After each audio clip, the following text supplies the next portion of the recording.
Universitatea până în această seară reușește să facă dubla minutul 47. Iarăși, după o fază fixă, Universitatea Cluj reușește să puncteze, iar CFR Cluj este într-o situație extrem de dificilă în acest moment. Ce seară, Bogdan, pentru Marian Cristescu.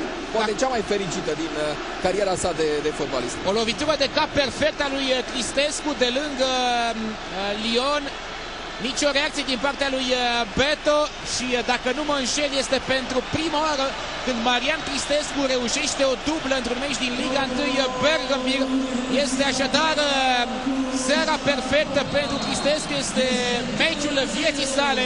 2-0 pentru Cluj în fața lui CFR și Cristescu este foarte aproape să devină idolul unui oraș, idolul fanilor șerpcilor roșii. Jucătorul care poate să aducă prima victorie a Universității în fața CFR-ului în prima ligă după 40 de ani. Mai este însă mult, foarte mult până la final. Să nu uităm forța de revenire pe care a demonstrat-o CFR Cluj în mai multe rânduri în acest sezon. Faptul că este o echipă care luptă până la capăt, este o lovitură aplicată de Adrian Cristea, dacă am văzut bine, un cartonaj galben și imediat vine cartonajul roșu. A fost